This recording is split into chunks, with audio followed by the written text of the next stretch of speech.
نحمده ونستعينه ونستغفره ونعوذ بالله من شرور أنفسنا ومن سيئات أعمالنا من يهده الله فلا مضل له ومن يضلل فلا هادي له وأشهد أن لا إله إلا الله وحده لا شريك له وأشهد أن محمدا عبده ورسوله.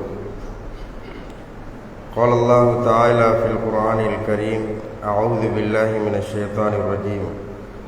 يا أيها الذين آمنوا اتقوا الله حق تقاته ولا تموتن إلا وأنتم مسلمون. يا أيها الناس اتقوا ربكم الذي خلقكم من نفس واحدة وخلق منها زوجها وبث منهما رجالا كثيرا ونساء واتقوا الله الذي تساءلون به والأرحام إن الله كان عليكم رقيبا. يا أيها الذين آمنوا اتقوا الله وقولوا قولا سديدا يصلح لكم أعمالكم ويغفر لكم ذنوبكم ومن يطع الله ورسوله فقد فاز فوزا عظيما. أما بعد، فإن أصدق الحديث كتاب الله، فخير الهدي هدي محمد صلى الله عليه وسلم، وشر الأمور محدثاتها وكل محدثة بدعة وكل بدعة ضلالة وكل ضلالة في النار. இந்த உலகத்தை படைத்து பரிபாலித்து கொண்டிருக்கின்ற ஏக வல்லோன் அல்லாஹ் ஒருவனை போற்றி புகழ்ந்து, சத்திய தூதர் சன்மார்க்க போதகர் எம் உயிரிலும் மேலாக மதிக்கப்பட வேண்டிய முஹம்மது நபிகள் நாயகம் ஸல்லல்லாஹு அலைஹி வஸல்லம் அவர்கள் மீதும், அன்னாருடைய வாழ்க்கை வழிகாட்டல்களை முடியுமான வரைக்கும் முழுமையாக எடுத்து நடந்து வாழ்ந்த சஹாபாக்கள், தாபியன்கள், தபு தாபியன்கள், இன்று வரைக்கும் யாரெல்லாம் புனித இஸ்லாம் மார்க்கத்தை ஷிர்க் பித்அத்துக்கள் இல்லாமல் பின்பற்றி வாழ்ந்து கொண்டிருக்கின்றார்களோ, வாழ்ந்து மரணித்து மையவாடிகளை வாழ்ந்து கொண்டிருக்கின்றார்களோ, அப்படிப்பட்ட உண்மையான முஸ்லிமான ஆண்கள், பெண்கள் அனைவர்கள் மீதும் அல்லாஹ்வுடைய சாந்தியும் அருளும் கிருபையும் என்றென்றும் நிலவட்டுமாக. ஃபர்து ஐனான ஜும்மாவுடைய கடமையை நிறைவேற்றுவதற்காக வேண்டி அல்லாஹ்வுடைய மாளிகையில், அல்லாஹ்வுடைய இறை இல்லத்தில் நம் எல்லோரையும் அல்லாஹ் ரப்புல் ஆலமீன் எப்படி ஒன்று சேர்த்தானோ, அதே போன்று நாளை மறுமையில் ஜன்னத்துல் ஃபிர்தௌஸ் என்ற சுவர்க்கத்தில், அதுவும் குறிப்பாக நபிகள் நாயகம் ஸல்லல்லாஹு அலைஹி வஸல்லம் அவர்களோடும் அவர்களோடு வாழ்ந்த சஹாபாக்களோடும் நம் எல்லோரையும் அல்லாஹ் ரப்புல் ஆலமீன் ஒன்று சேர்க்க வேண்டும் என்ற இனிய பிரார்த்தனையோடு இன்றைய ஜும்மாவுடைய தலைப்பாக சுயநலம் தவிர்ப்போம் என்ற ஒரு தலைப்பில் பேசலாம் என்று நினைக்கிறேன். கண்ணியத்துக்குரிய சகோதரர்களே, சுயநலம் என்பது ஒரு முஸ்லிமாக, ஒரு மனிதனாக இருக்கக்கூடிய எல்லோரிடத்திலும் இயல்பாக வரக்கூடிய ஒன்றுதான் சுயநலம் என்பது. இது எல்லோரிடத்திலும் இருக்கிறது. படித்தவர்கள், படிக்காதவர்கள், அதே போன்று செல்வ செழிப்போடு இருப்பவர்கள், ஏழைகள், அதே போன்று மனநோயாளியாக இருக்கக்கூடியவர்கள், இப்படி பல்வேறுபட்ட மனிதர்களுக்கும் இந்த சுயநலம் என்பது இருந்து கொண்டே இருக்கிறது. பொதுவாக சுயநலத்தை பற்றி நாங்கள் நிறைய கேள்விப்பட்டிருக்கிறோம், நிறைய நாம் கண்ணால் பார்க்கிறோம், நிறைய நம்முடைய நடைமுறைகள் இருக்கிறது. பாருங்கள் கண்ணியத்துக்குரிய சகோதரர்களே, சுயநலம் என்பது தன்னை மட்டும் பார்ப்பது, தன்னுடைய மனைவியை மட்டும் பார்ப்பது, தன்னுடைய பிள்ளையை மட்டும் பார்ப்பது, தன்னுடைய தாயை, தன்னுடைய தந்தையை, தன்னுடைய குடும்பத்தை, தன்னுடைய உறவுகளை மட்டும் பார்ப்பது தான் சுயநலம். கண்ணியத்துக்குரிய சகோதரர்களே, இதுதான் சுயநலம். பிறநலம் என்பது இது சுயநலம். நான் சொன்னது சுயநலம். பிறநலம் என்பது எல்லாரையும் பார்ப்பது, தன்னை, தன்னுடைய மனைவியை, தன்னுடைய பிள்ளையை, தன்னுடைய தாய் தகப்பனை, தன்னுடைய குடும்ப உறவுகளை பார்ப்பதை போன்று அந்நியவர்களை பார்ப்பது, நம்முடைய நட்புகளை பார்ப்பது, நம்முடைய சகோதர பந்தங்களை பார்ப்பது, தூர இடங்களில் இருக்கக்கூடிய குடும்ப உறவுகளை பார்ப்பது, இதுதான் பிறநலம். கண்ணியத்துக்குரிய சகோதரர்களே, இப்ப நிறைய நாம பார்க்கிறோம், இஸ்லாத்தில் இருக்கக்கூடிய நம்மளுடைய தௌஹீத் பேசக்கூடிய ஏகத்துவத்தை நாம சரியா பின்பற்றக்கூடிய நிறைய சகோதரர்கள் என்ன செய்வார்கள் என்றால் இந்த சுயநலத்தை மட்டும்தான் எடுப்பார்கள். பிற நலத்தில் யாருமே கவனிப்பது கிடையாது, பிற நலத்தில் அக்கறை கொள்வது கிடையாது. கண்ணியத்துக்குரிய சகோதரர்களே, உதாரணத்துக்கு ஒரு சில விஷயங்களை சொல்லுகிறேன் பாருங்கள். தன்னுடைய பிள்ளை ஒரு நேஷனல் ஸ்கூல்ல படிக்கிற ஒரு பிள்ளையாக இருந்தால் அந்த பிள்ளைக்காக வேண்டி நாங்கள் நிறைய செலவழிப்போமா இல்லையா? நிறைய செலவழிப்போம். நம்முடைய வாகனத்தில் அந்த பிள்ளையை ஏற்றி செல்லுகிற பொழுது தன்னுடைய கீழால் இருக்கக்கூடிய ஒரு ஏழை, கஷ்டப்பட்ட ஒரு ஏழையினுடைய மகனோ அல்லது மகளோ அல்ல பாடசாலைக்கு நடந்து செல்வார்கள் என்றால் வளமையாக அந்த தந்தையருடைய பாடசாலைக்கு பிள்ளையை ஏற்றித்தான் செல்வார். நம்ம யோசிக்கணும் என்னவென்றால், சில நேரங்களில் இந்த தகப்பனுக்கு நோய்வாய்ப்பட்டிருக்கலாம், அல்லது வேலை ஏதாவது ஒரு வேலையாக இருக்கலாம், அல்லது யாரையாவது பார்ப்பதற்கு வைத்தியசாலைக்கு சென்றிருக்கலாம். பாருங்க, நம்ம எந்த இடத்துல நம்ம சுயநலத்தை மட்டும் பார்க்கிறோம் என்று பாருங்கள். இன்னும் நிறைய உதாரணங்களை நான் சொல்லி காட்டுவேன். அந்த பிள்ளையை நாங்கள் ஏற்றி அந்த பிள்ளை படிக்கக்கூடிய பாடசாலைக்கு அடுத்ததாக இருக்கக்கூடியது நம்ம பிள்ளை படிக்கக்கூடிய பாடசாலை என்றால் அந்த பிள்ளையை தன்னுடைய வாகனத்தில் ஏற்றி அந்த பிள்ளை படிக்கக்கூடிய பாடசாலையில் கொண்டு போய் விட்டுவிட்டால் நன்மையா பாவமா? பாவமா கிடைக்கும், தீன்மை கிடைக்குமா? பாவம் கிடைக்குமா, நன்மை கிடைக்குமா? கண்ணியத்துக்குரிய சகோதரர்களே, நன்மை தானே கிடைக்கும். அதிலையும் கௌரவம் பார்க்கிறோம். நம்முடைய பிள்ளை நேஷனல் ஸ்கூல் படிக்கக்கூடிய பிள்ளையோடு இந்த பிள்ளையை நான் சேர்த்து எப்படி செல்வது என்ற அந்த பிள்ளையை நடந்து வரும்படி நாங்கள் சொல்லிவிட்டு வருகிறோம் என்றால் இது சுயநலம். கண்ணியத்துக்குரியவர்களே, இது சுயநலம். யாராவது நிறைய சொத்துக்களை சேர்க்கக்கூடிய ஒருவராக இருந்தால் அந்த மனிதர்களை வேற ஒரு தோற்றத்தில் நாங்கள் பார்க்கிறோம். யாராவது நம்மட தரத்தில் இருந்தால் அவர்களை ஒரு பகுதியாக பார்க்கிறோம். கண்ணியத்துக்குரிய சகோதரர்களே, சுயநலம் என்ற ஒன்று வந்துவிட்டால் அது மிக பயங்கரமான நோய். கண்ணியத்துக்குரிய சகோதரர்களே, ஒரு பயங்கரமான நோய். அந்த நோய் சஹாபாக்களிடத்தில் இருந்திருந்தால், அல்லாஹ்வுடைய தூதரிடத்தில் அந்த சுயநலம் இருந்திருந்தால் இன்றைக்கு மார்க்கம் இவ்வளவு தூரத்திற்கு வளர்ந்திருக்கக்கூடிய அவசியமே இருந்திருக்காது. கண்ணியத்துக்குரிய சகோதரர்களே, உங்கள் எல்லோருக்கும் தெரியும், அல்லாஹ்வுடைய தூதருடைய பள்ளிவாசலிலே ஒரு அரபி, ஒரு கிராமத்துப்புற அரபி சிறுநீர் கழித்துக் கொண்டிருக்கிறார். அல்லாஹ்வுடைய தூதர் தன்னுடைய கண்ணால் கண்டார். இப்ப நம்மளா இருந்தா என்ன செஞ்சிருப்போம் பாருங்க. அல்லாஹ்வுடைய தூதர் எப்படி பிறருடைய நலத்தில் எவ்வளவு கரிசனையாக இருந்திருக்கிறார் என்பதை பாருங்கள். அந்த மனிதர் சிறுநீர் கழித்துக் கொண்டிருக்கிறார். அல்லாஹ்வை வணங்கக்கூடிய புனிதமான கண்ணியமிக்க அல்லாஹ்வுடைய மாளிகையில் ஒரு வீட்டில் சிறுநீர் கழித்துக் கொண்டிருக்கிறார். அல்லாஹ்வுடைய தூதர் ஆவேசப்பட்டு அந்த மனிதரை அடிக்கவில்லை. எப்படி பிறருடைய நலத்திலே கரிசனையாக இருந்தார்கள். சஹாபாக்கள் எல்லோரும் அந்த மனிதருக்கு அடிப்பதற்காக வேண்டி விரண்டு செல்லுகிற பொழுது அல்லாஹ்வுடைய தூதர் ஸல்லல்லாஹு அலைஹி வஸல்லம் அவர்கள் பிறருடைய நலத்தில் எவ்வளவு கரிசனை கொண்டு அவருக்கு எந்த அநியாயம் செய்ய வேண்டாம், யாரும் அவருக்கு அநியாயம் செய்ய வேண்டாம், அடிக்க வேண்டாம், ஏச வேண்டாம், அவருடைய பாட்டில் அவர் சிறுநீர் கழித்து முடிக்கட்டும், அவரை விடுங்கள். அப்படியே விட்டு விட்டார்கள். சிறுநீர் கழித்தவுடன் அந்த மனிதரை கூப்பிடுகிறார். பக்கத்தில் இருந்த சஹாபாக்கள்கிட்ட கூட அவரை கூப்பிட்டு பக்கத்தில் வச்சு இப்படித்தான் இது பள்ளி வாசல் அப்படி எல்லாம் ஒண்ணுமே சொல்லல. பக்கத்தில் இருந்த சஹாபாக்கள் எல்லாரும் அனுப்பி வைக்கிறாரு. அங்க போய் அந்த சிறுநீர் அப்படியே சுத்தப்படுத்துங்க, கழுவி விடுங்க. நம்மளா இருந்தா என்ன செய்வோம்? நம்மள யாராவது நம்ம சொந்த பந்தங்கள்ல யாராவது ஒரு பிள்ளை பள்ளிவாசலுக்குள்ள வந்து சிறுநீர் கழிச்சுட்டாண்டா நம்ம எவ்வளவு காரசாரமா பேசுவோம். அந்த பிள்ளையை பத்தி பேசி, வாப்பா பத்தி பேசி, உமாவை பத்தி பேசி, குடும்ப பரம்பரையை பத்தி பேசி, அவளை எப்படியெல்லாம் பேசி அவளை கேவலப்படுத்தணுமோ அப்படியெல்லாம் பேசி கேவலப்படுத்தினதோ ஒன்றில்ல. ஏதாவது ஒரு நிர்வாக கூட்டம் கொண்டு வந்தா ஒரு ஓரத்துல உட்கார்ந்து நிர்வாக கூட்டம் கூடுவாங்க. இன்னார பிள்ளை வந்து பள்ளிவாசல்ல சிறுநீர் கழித்து நாசப்படுத்திட்டு போச்சுது, ஆனா சண்டா சல்லியை கேட்டா தரமாட்டான். இது சுயநலம். கண்ணியத்துக்குரிய சோர்களே, இது சுயநலம். தன்னை மட்டும் பார்க்கிறது இது சுயநலம். கண்ணியத்துக்குரிய சோர்களே, அல்லாஹ்வுடைய தூதர் ஸல்லல்லாஹு அலைஹி வஸல்லம் அவர்கள் அந்த குறையை பக்கத்தில் இருந்த சஹாபாக்களுக்கு கூட அந்த குறையை சுட்டி காட்டவில்லை. சஹாபாக்களுக்கு கூட அந்த குறையை சுட்டிக்காட்டவில்லை. அப்படியே அவர்களை அப்படியே பள்ளியை சுத்தம் செய்யும்படி அனுப்பிவிட்டு அந்த மனிதரை மென்மையாக கூப்பிட்டு, இது அல்லாஹ்வை வணங்கக்கூடிய ஒரு பள்ளிவாசல், அல்லாஹ்வுடைய வணங்கக்கூடிய ஒரு மாளிகை, இதுல நாங்க இப்படியெல்லாம் ஜராவ பண்ணக்கூடாது, இது இப்படித்தான் நடந்து கொள்ளணும், இது வணங்கப்படக்கூடிய ஒரு இடம். இதுல இப்படித்தான் நாங்கள் கரிசனையா நடந்து கொள்ளணும்னு மென்மையா சொல்லி அவரை கேவலப்படுத்தாம, அவர் அடிக்காம, அவருடைய மனசு நோகாம எவ்வளவு கண்ணியமா அந்த மனிதரோட நடந்து கொண்டு அனுப்பி வைக்கிறார் என்றால் அல்லாஹ்வுடைய தூதருடைய பிற நலம் எப்படி இருந்துக்கிறது? கண்ணியத்துக்குரிய சோர்களே, அல்லாஹ்வுடைய தூதருடைய பிற நலம் எப்படி இருந்துக்கிறது?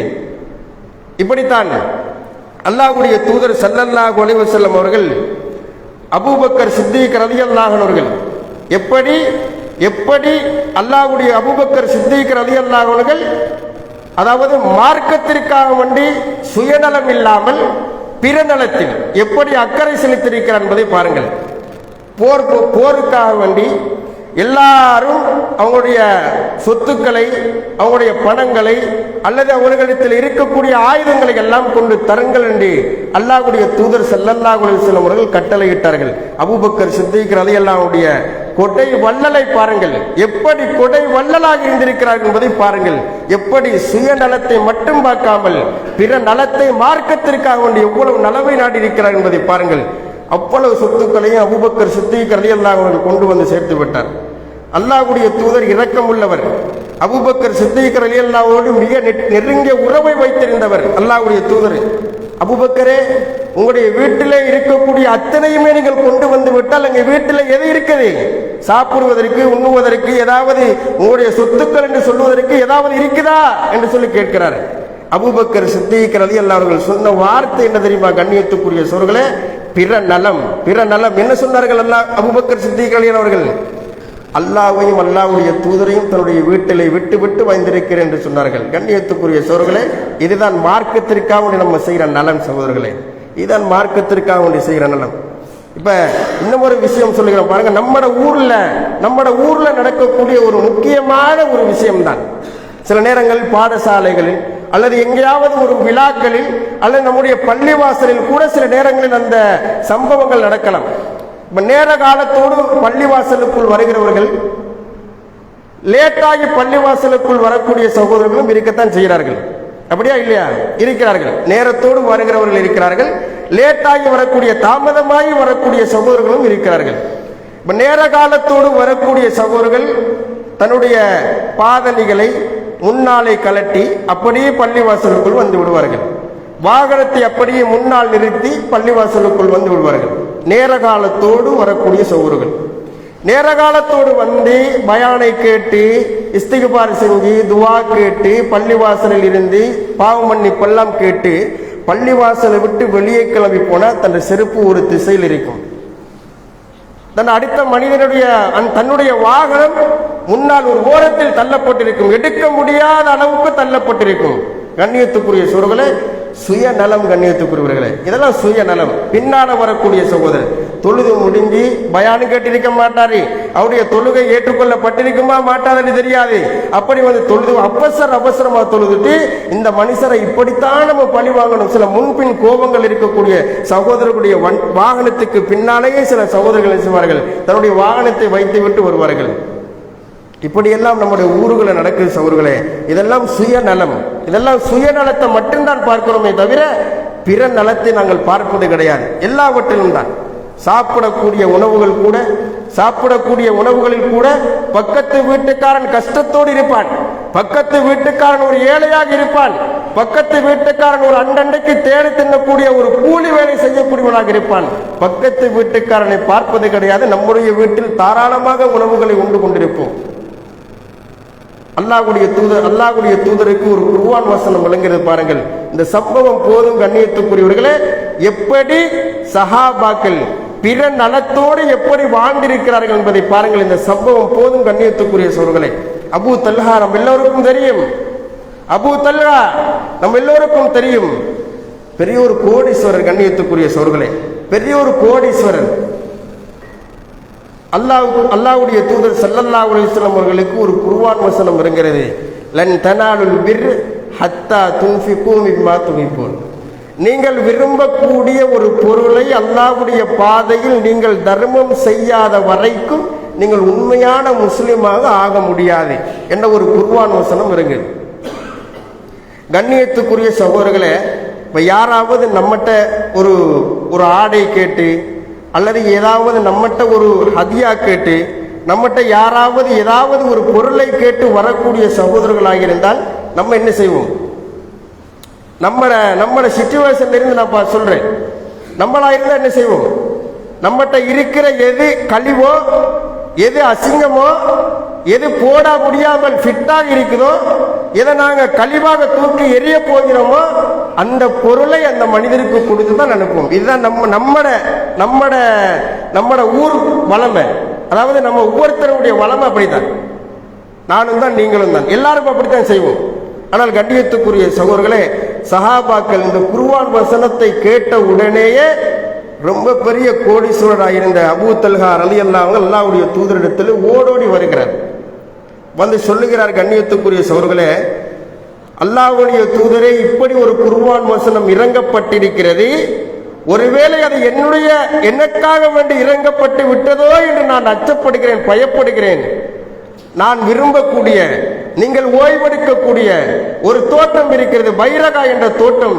ரொம்ப பெரிய தோட்டம் சகோதரர்களே, நிறைய ஈச்சம்பரங்கள் சொகுசாக ஒரு குளுமையான ஒரு இடம். அந்த இடத்தை சொல்லுகிறார், ரொம்ப விரும்பக்கூடிய இடம்.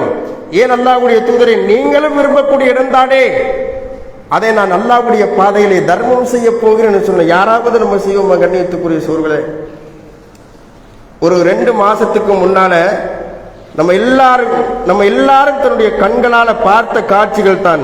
எத்தனை பேருடைய சொத்துக்கள் வெள்ளத்தால் பாதிக்கப்பட்டு அழிக்கப்பட்டது, எத்தனை பேருடைய கடைகள் மூடப்பட்டது, இன்று வரைக்கும் துறக்க முடியாத காட்சிகள் சகோதரர்களே, இன்று வரைக்கும் துறக்க முடியாமல் இருக்கிறார்கள். எத்தனை பேர் கண்ணியத்துக்குரிய சகோதரர்களே, நம்மிடத்தில் இருக்கக்கூடிய நல்ல நல்ல உடுப்புகளை நாங்கள் கொடுத்தோம்? சொல்லுங்கள் பார்ப்போம்.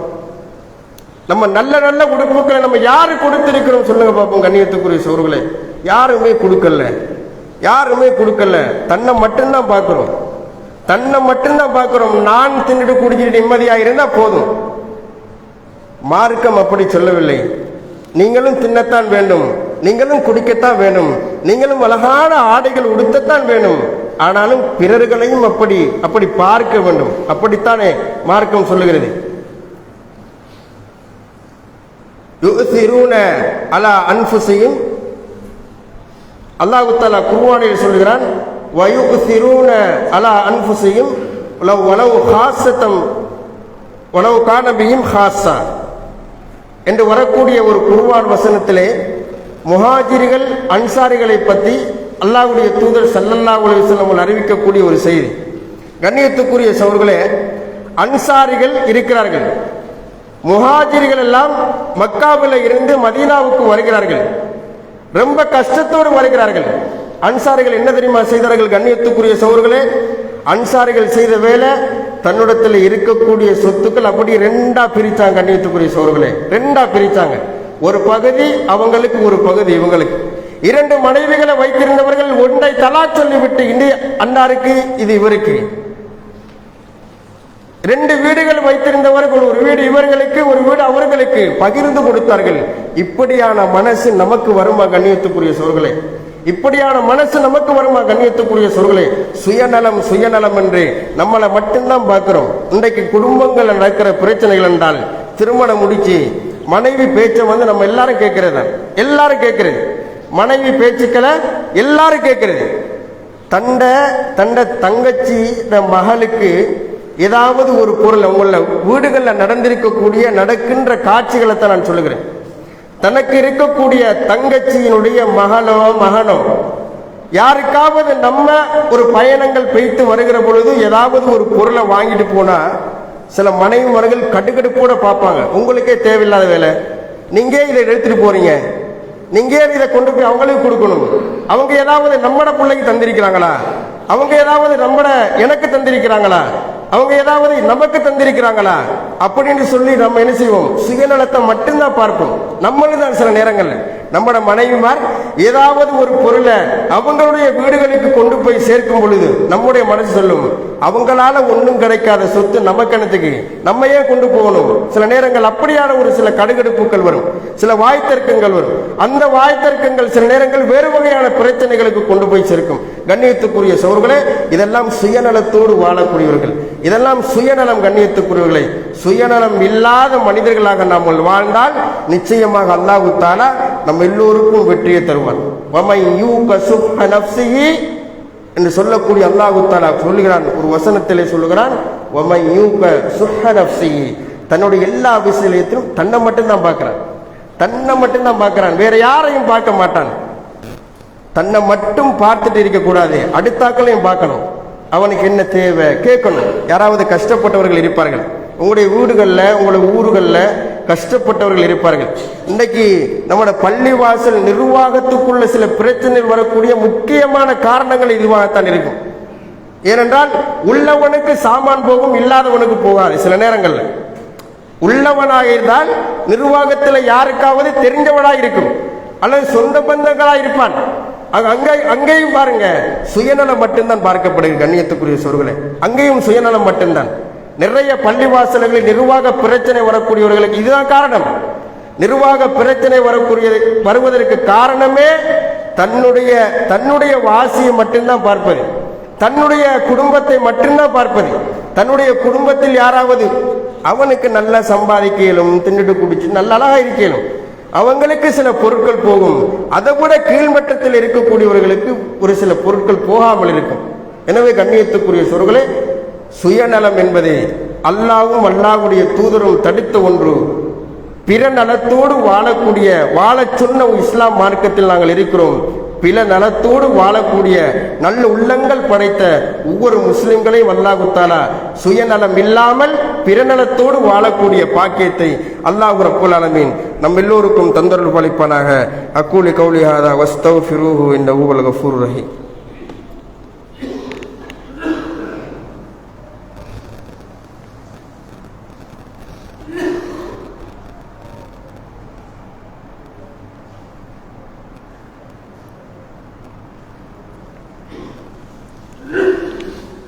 அல்ஹம்துலில்லாஹி ரப்பில் ஆலமீன் வல் ஆகிபத்து லில் முத்தகீன் வலா உதுவான இல்லா அலல் ஸாலிமீன் வஸ்ஸலாத்து வஸ்ஸலாமு அலா ரசூலிஹி வ அலா ஆலிஹி வ அஸ்ஹாபிஹி அஜ்மஈன். அம்மா பாத்.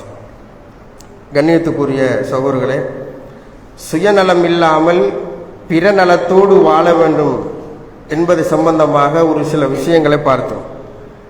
சுயநலம், பிறநலம், இது எப்படி எந்த நேரத்தில் வருகிறது என்பதையும் நாங்கள் பார்த்தோம். கண்ணியத்துக்குரிய சகோதரர்களே, இந்த சுயநலம் பிறநலத்தை பற்றி சில இமாம்கள் சொல்லக்கூடிய ஒரு சில கூற்றுக்களை நாங்கள் பார்ப்போம். இப்னு தைமியா ரஹிமஹுல்லாஹ் அவர்கள் சொல்லக்கூடிய ஒரு அழகான ஒரு செய்தியை பாருங்கள். மன் ஜஅல நஃப்ஸஹு மக்ஸிதஹு ஃபீ குல்லி ஷைஇன். சில மனிதர்கள் இருப்பார்களாம், எல்லா விஷயத்திலும் சுயநலத்தை மட்டும்தானாம் பார்ப்பார்களாம். சில மனிதர்கள் இருக்கிறார்கள், சுயநலத்தை மட்டும்தானாம் பார்ப்பார்களாம். ஃபகத் ஃபாதஹு ரிலல்லாஹ். அப்படிப்பட்ட மனிதர்கள் யாரெல்லாம் சுயநலத்தை மட்டும் பார்த்து வாழுகிறார்களோ, இருக்கிறார்களோ, சுயநலத்தோடு மட்டும் இருக்கிறார்களோ, அவர்கள் எல்லாம் அல்லாஹ்வுடைய திருப்பொருத்தத்தை இழந்து விட்டார்கள் என்று ஷேகுல் இஸ்லாம் இப்னு தைமியா ரஹிமஹுல்லாஹ் அவர்கள் சொல்லுகிறார்கள். கண்ணியத்துக்குரிய சகோதரர்களே, யாரு சுயநலத்தோடு மட்டும் வாழுகிறார்களோ, தன்னை மட்டும் பார்க்கிறார்களோ, தன்னுடைய மனைவியை மட்டும் பார்க்கிறார்களோ, தன்னுடைய பிள்ளையை மட்டும் பார்க்கிறார்களோ, தன்னுடைய குடும்பத்தில் இருக்கக்கூடியவர்களை மட்டும் பார்க்கிறார்களோ, இவர்கள் எல்லாருக்கும் அல்லாஹ்வுடைய திருப்தி கிடைக்கவே இழந்து விட்டார்கள் என்று ஷேகுல் இஸ்லாம் இப்னு தைமியா ரஹிமஹுல்லாஹ் அவர்கள் சொல்லுகிறார்கள். ஷேகுல் இஸ்லாம் இப்னு தைமியா ரஹிமஹுல்லாஹ் அவர்கள் இன்னும் ஒரு செய்தியை சொல்லுகிறார்கள். பாருங்கள், அல் அனானியத்து உபூதியத்துன் நஃப்ஸ். ஒரு மனிதன் சுயநலத்தோடு வாழுகிறான் என்றால் அவனுடைய ஆத்மாவுக்கு அவனே என்ன செய்கிறான்? கண்ட்ரோல் பண்ணுகிறான். நீ இப்படித்தான் இருக்கணும், நீ இதைத்தான் செய்யணும், எப்படி அவனுடைய ஆத்மாவுக்கு அவன் என்ன செய்கிறான், ரூல்ஸ் போடுகிறான், அடிமையாக்கி வைத்துக் கொண்டிருக்கிறான். பிறர் நலத்தோடு வாழுகிறவர்கள் தனது ஆத்மாவுக்கு சுதந்திரத்தை கொடுக்கிறார்கள் என்று ஷேகுல் இஸ்லாம் இப்னு தைமியா ரஹிமஹுல்லாஹ் அவர்கள் சொல்லுகிறார்கள். கண்ணியத்துக்குரிய சகோதரர்களே, சுயநலம் கூடாது, சுயநலம் இல்லை, சுயநலம் இஸ்லாம் மார்க்கத்திலே இல்லை, சஹாபாக்கள் கூட அதை செய்தில்லை என்று நாங்கள் நிறைய சம்பவங்களை உதாரணம் காட்டி சொல்லியிருக்கிறோம். கண்ணியத்துக்குரிய சகோதரர்களே, நிறைய நம்முடைய ஊர்களில் நம்முடைய சகோதரர்களுக்கு இடையில் சுயநலம் என்பது மிக பிரபலியமாக கணக்கில்லாம ஆயிடுச்சு, கணக்கில்லாம போயிட்டு சுயநலம் எதுக்கெடுத்தாலும் சுயநலம் தான். ஒரு விளையாட்டு போட்டி கொண்டு வந்தால் அந்த போட்டியில பிள்ளை சில நேரங்களில் நம்மட இந்த மதரசாவில் நடக்கிற ஒரு சில சம்பவங்கள் தான், அதாவது இங்க நடக்குதோ இல்லையா அல்லாஹ்வாலும் சில மதரசாக்கள் நடக்கக்கூடிய ஒரு சம்பவம் தான். எப்படி என்றால் தன்னுடைய பிள்ளையை இந்த மதரசாவில் ஓத விட மாட்டார்கள். அவர்கள் மாசம் அதுக்கு கொடுக்க வேண்டிய குர்ஆன் மதரசாக்கு கொடுக்க வேண்டிய அந்த மாச ஃபீஸையும் கட்ட மாட்டார்கள். ஏதாவது ஒரு விழா வந்தால் அவர்கள் ஓடி வருவார்கள். வாரது ஜும்மாக்கு மட்டும்தான். இங்க நடக்கக்கூடிய வேறு ஊர்களில் நடக்கக்கூடிய ஒன்றை தான் சொல்லுகிறேன். ஜும்மாக்கு மட்டும் வந்துட்டு என்ன சொல்லுவாங்க என்றால் வந்து நிர்வாகத்தை அப்படியே கூப்பிட சொல்லுவாங்க, எங்கட மகனை ஒரு நிகழ்ச்சிக்கு போடுங்க, அவரும் ஏதாவது ஒரு பிரைஸ் எடுக்கட்டும். அங்கேயும் சுயநலம் மட்டும்தான். விளையாட்டு போட்டிகள் ஸ்கூல்ல அல்லது பாடசாலைகள்ல ஒரு நேசரியில ஒரு விழா ஒன்று வந்தால் விளையாட்டு போட்டிகள்ல கூட நம்மட பிள்ளையும் சேர்த்துக் கொள்ளுங்க. ஏன்னா பிள்ளை நேசரிக்கு வாரதும் இல்லை, பள்ளிக்கூடத்துக்கு வாரதும் இல்லை, பாடசாலைக்கும் வரல, வேற எங்கேயாவது ஒரு பாடசாலையில படிக்கக்கூடிய ஒரு பிள்ளையா இருக்கு. அங்கேயும் என்ன செய்யறது, என்னோட பிள்ளைய நிகழ்ச்சிக்கு போடுங்க, எங்களோட பிள்ளைக்கு ஒரு சர்டிபிகேட் கொடுங்க, எங்களோட பிள்ளைக்கு கொஞ்சம் பாருங்க, எங்களோட பிள்ளைய கொஞ்சம் ஸ்டேஜில் ஏத்துங்க, எங்களோட பிள்ளைய கொஞ்சம் வீடியோ எடுங்க, எங்களோட பிள்ளைய ஒரு போட்டோ எடுங்க, என்னோட பிள்ளைய அந்த இடத்துல ஏற்றி ஒரு நிகழ்ச்சி கொடுங்கன்னு சொல்லி பேசுகிறவர்கள் சுயநலத்தோடு வாழுகிறார்கள். கண்ணியத்துக்குரிய சகோதரர்களே, இஸ்லாமாக இருக்கக்கூடிய நாங்கள், முஸ்லிமாக இருக்கக்கூடிய நாங்கள் சுயநலம் இல்லாமல் பிற நலத்தோடு வாழக்கூடிய பாக்கியத்தை ரப்புல் ஆலமீன் நம் எல்லோருக்கும் தந்தரவளிப்பானாக. அக்கூலி கௌலி ஹாதா வஸ்தக்ஃபிரூஹு இன்னஹு வல் கஃபூருர் ரஹீம்.